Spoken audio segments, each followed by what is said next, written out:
పుణ్యపురుష భారత వందతాం సంసేవతాం తాం పుణ్యభూమిం భారతం. జయము జయము భరతమాత, జయము నీకు జగన్మాత. చిరుమందహాసమున శ్రీ గణనాథుడు ఆనతినిచ్చెను శివాజీ చరిత్ర వ్రాయుటకు. విజయదశమి నాడు దీవెనలిచ్చెను దుర్గాదేవి ఛత్రపతి శివాజీ వీరగాథ తెలుపుటకు.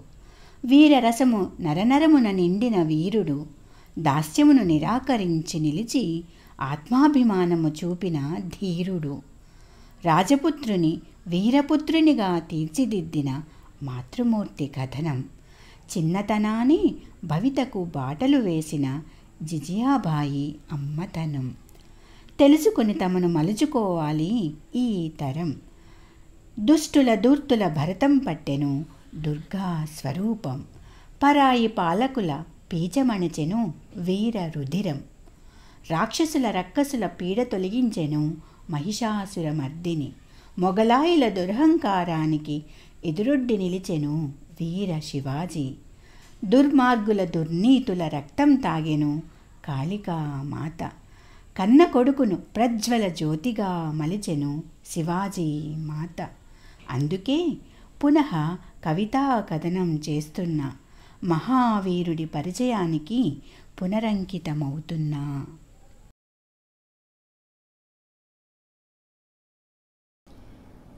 శివాజీ జననం. శుక్లపక్ష తదియనాడు శివాజీ జననం. పుడమికి వెలుగునిచ్చిన సూర్యుడు ఆతురతతో ఎదురు చూస్తున్నాడు భరతభూమిని పుట్టబోయే వీరకేసరి జననానికై. తల్లి పురిటి నొప్పులతో అల్లాడుతున్నది పుత్రోదయానికై. పెద్ద నొప్పి కలిగించింది నవజాత శిశు జననం. స్వతంత్ర భావనాదీప్తికి కలిగింది అంకురార్పణం. పుత్రోత్సాహంతో ఉప్పొంగింది తండ్రి షాహాజీ హృదయం. చిన్నారి కేరింతలతో మురిసింది జిన్నారు పట్టణం. మొదటి సంతానమంతా లోకమును చూడకనే దూరమై కన్న పేగు దుఃఖ భరితమై ఆర్తిగా కొలువుగా కరుణించింది శివై. ఆ గుర్తుగా ఆ బాలునకు పేరు కలిగే శివాజీ. చిచ్చర పిడుగు ఆటపాటలకు వేదికైంది శివనేరి కోట. చిన్న బాలునకు వేదవాక్కైనది అమ్మ మాట. తండ్రి షాహాజీ నేపథ్యం. శివాజీ తండ్రి షాహాజీ. అతను చేశాడు నిజాం షాహీ కొలువులో ఉద్యోగం. సలిపాడు మొఘలులతో యుద్ధం. తిప్పికొట్టాడు షాజహాన్ రణతంత్రం. అదే కొలువులో ఉన్న మరో మరాఠా యోధుడి హత్యతో నిజాం షాహీ ప్రభువుపై చేశాడు తిరుగుబాటు. పలికాడు స్వతంత్ర మరాఠా సామ్రాజ్య స్థాపనకు తోడ్పాటు. అతని యుద్ధ కుశలతకు దక్కాయి శత్రువుల నుంచి సైతం ప్రశంసలు. తన నైతిక స్ఫూర్తికి ఫలముగా దక్కాయి బెంగుళూరు పూణే జాగీరులు.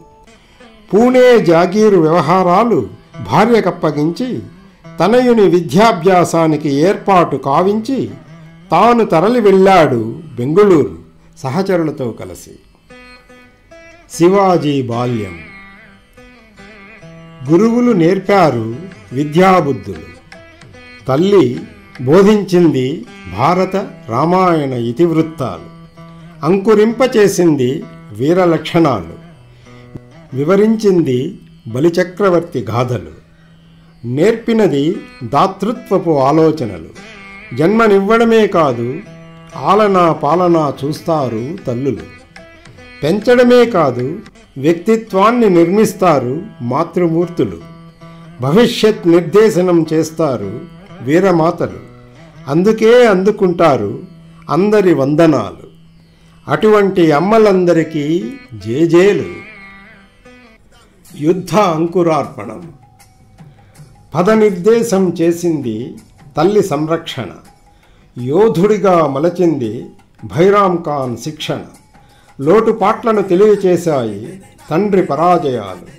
మొదలుపెట్టాడు మరాఠా సామ్రాజ్య స్థాపనే లక్ష్యంగా వ్యూహాలు. 16వ ఏట మోగించాడు ప్రథమ యుద్ధబేరి. సాధించాడు తోర్నా కోట సుల్తాన్లకు ఎదురెళ్ళి. వశమయ్యాయి కొండనార్ రాజ్గఢ్ కోటలు. అధీనమయ్యాయి కొంకణ్ కళ్యాణ్ ప్రాంతాలు.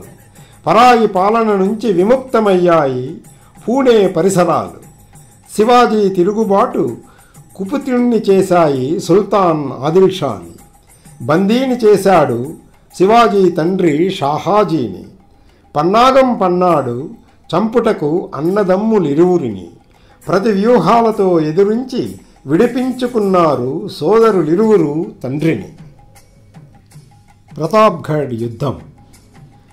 కోపోద్రిక్తుడయ్యాడు బీజాపూర్ సుల్తాన్. సైన్యం సమేతుడై వచ్చాడు యుద్ధవీరుడు అఫ్జల్ ఖాన్.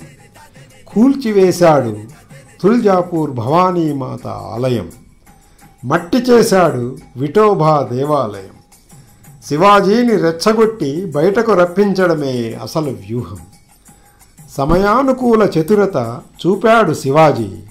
చర్చలకు రమ్మని వర్తమానమంపాడు రాజాజీ. ఎక్కడ తగ్గాలో ఎంత వంగాలో తెలిసిన వివేకి. ముందుకు వెళ్ళాలంటే 2 అడుగులు వెనక్కి వేయాలని మర్మం తెలిసిన జిజ్ఞాసి. చర్చావేదికకు స్థలమయ్యింది ప్రతాప్గఢ్. దుష్టబుద్ధిని చూపి కత్తి దూశాడు అఫ్జల్ ఖాన్. మోసాన్ని ఊహించి ధరించి వచ్చాడు శివాజీ ఉక్కు కవచం.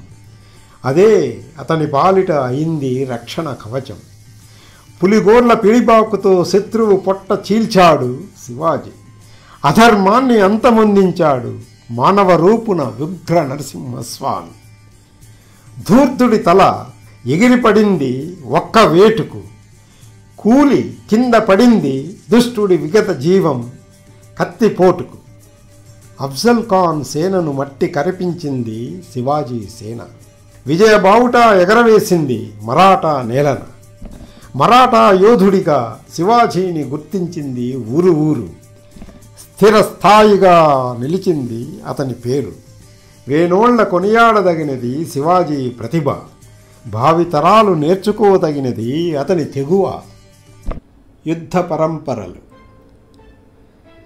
అఫ్జల్ ఖాన్ దుర్మరణపు వార్తతో కలిగింది కలవరపాటు. తలచాడు సుల్తాను తాను చూపరాదని ఏమరపాటు. కబురంది వచ్చారు అఫ్జల్ ఖాన్ సైనికులు. హతవిధి వారును అయ్యారు మృతజీవులు. అరబ్, పర్షియా, ఆఫ్ఘన్ నుంచి వచ్చారు కిరాయి సైనికులు. ఎదురొడ్డి పోరాడారు మరాఠా యోధులు. మిన్నంటాయి హరహర మహాదేవ నినాదాలు. ఊచకోతతో వణికిపోయారు సుల్తానులు. వార్తలు విని ఆశ్చర్యపోయారు మొఘల్ ప్రభువులు. కొద్దిమంది సైనికులతో సాధించిన పెద్ద విజయం స్వాభిమాన స్వాతంత్ర రాజులందరికీ అయింది అది ఆదర్శం. పవన్ఖిండ్ యుద్ధం. పరాజయాలు నేర్పలేదు ఆదిల్ షాకు బుద్ధి. అంత త్వరగా మారదు కదా దుష్టుని బుద్ధి. ఈసారి సిద్ధపరిచాడు సిద్ది జోహార్ను. తోడుగా ఇచ్చి సైనిక ఆయుధ బలగాలను. ఆ సమయాన శివాజీ విడిది చేసి ఉన్నాడు పన్హాలా కోటలో.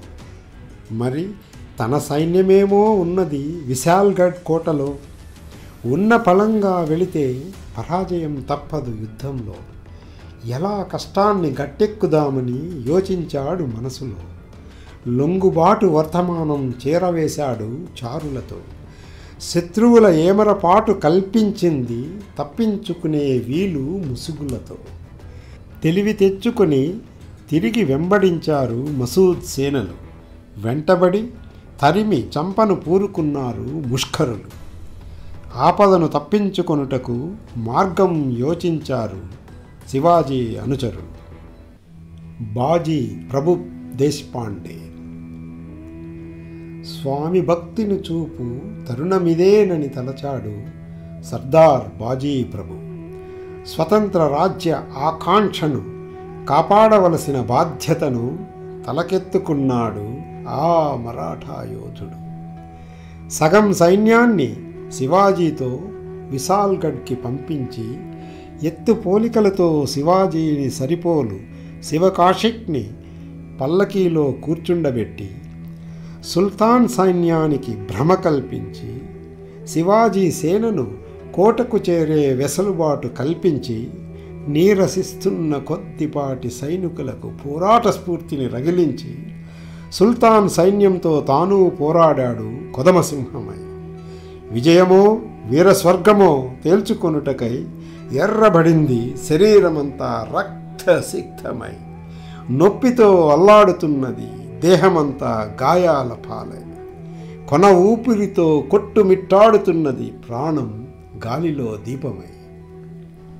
శివాజీని సురక్షితంగా కోటకు చేర్చడమే తన లక్ష్యం. హిందూ సామ్రాజ్య దీప్తిని ఆరిపోకుండా కాపాడడమే తన గమ్యం. అందుకే చరిత్రలో అతని పాత్ర చిరస్మరణీయం. అతని ఆలోచనల వెనక ఉన్నది యుక్తి. అతని నరాన నిండి ఉన్నది ప్రభుభక్తి. అతని కణకణాన కరిగి ఉన్నది దేశభక్తి. కోటకు చేరినా శివాజీకి అర్థమైంది పోరాడినా గెలవలేమని. కాలం కలిసి రానప్పుడు వేచి చూడాలని. కబురంపాడు మసూద్ సేనలకు సంధి చేసుకోవాలి. సిద్ది జోహార్కు లభించింది పన్హాలా కోట బహుమతిగా. శివాజీ సామ్రాజ్యం గుర్తింపు పొందినది స్వతంత్ర రాజ్యంగా. మొఘలులతో యుద్ధాలు. శివాజీ విజయాలు ఆ నోట ఈ నోట పాకి చేరాయి ఔరంగజేబు చెవి. తన మేనమామ షాయిస్తా ఖాన్ను పంపించాడు దక్కన్ ప్రాంతాన్ని దక్కించుకొని రమ్మని. 1,00,000 మంది సుశిక్తులైన సైనికులను వెంట తోడ్కొని సమరభేరికి సిద్ధపడ్డాడు షాయిస్తా ఖాన్. ఓటమి తప్పదని శివాజీ అప్పగించాడు లీలామహల్. సమయం కోసం వేచి ఉన్నాడు వేటసింహం శివాజీ. అతను చూసి మారువేషంలో పెళ్లి ఊరేగింపుతో కలిసిపోయాడు కొదమసింహం. సులువు చేసినాయి అతని కోట ప్రవేశం. తాను ముందే ఎరిగిన ఆనవాళ్ళు.